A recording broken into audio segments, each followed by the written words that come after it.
Hi, in the previous lesson we learned how to create databases and tables using PHPMyAdmin. In this lesson, we will start with Introduction to SQL. SQL stands for Structured Query Language and is used to communicate with database. Communicating with database means performing actions on database, that is, creating new databases, tables, columns, inserting data into database, fetching what is already stored in the database, etc.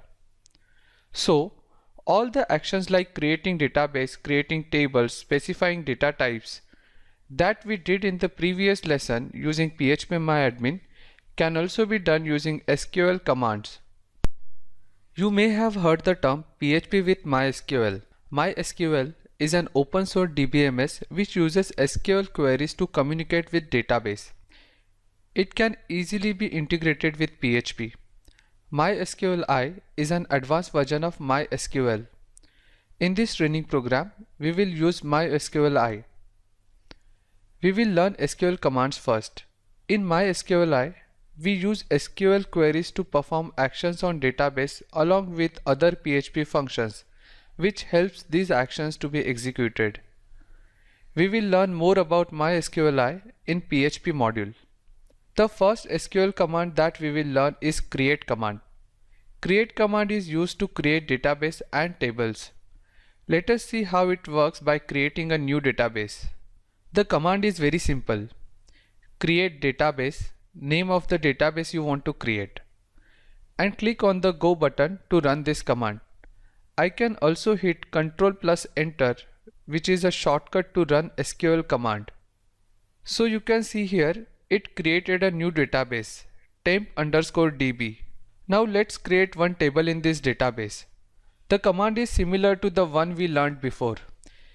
Create table, database name, dot, table name that you want to create. Then inside parenthesis, we write name of the column, data type of the column, and length in parenthesis. We will repeat similar information for other column and separate it by a comma.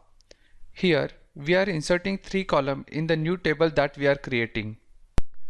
Let's see how this command works. Now you can see products table in the database.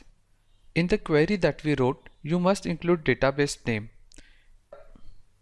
If you run query without database name and hit Ctrl Enter, you will get an error message, no database selected. Therefore, you should always write database name in your query. Structure and data. Structure defines the layout of the database and tables. That is, table name, column name, what type of data columns can accept, etc. Data consists of actual values corresponding to each column of a table. Clicking structure will show structure of the table. Let's consider this null property in the structure of this table. Null means no data. When its value is yes, it means that this column can contain null value, while other columns in the same row can have no null value. Here, all the columns have values yes, because that's the default setting. But if I want to make a column not null, I have to mention it explicitly in my query. So by default, right now all my columns can have null values. Let's take an example to understand this better. Let's try to insert some data in the table. Click Insert, don't enter any data, and hit on Go button. You see a new row has been added, and all the columns in this row can take null value because there was no data, and we allowed these columns to take null value. So whenever there is no data, such columns will take null value. If we want to restrict the table and create products_1 table and specify that it can't have null value for a particular column, then here is how we do it.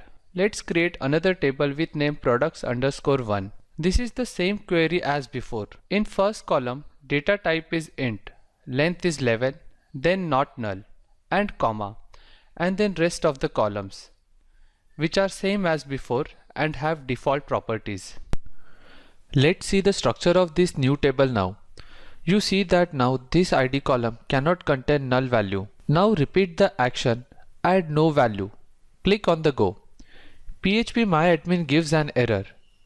You cannot leave the value of the not null column blank. Add value 1 to primary key and click Go.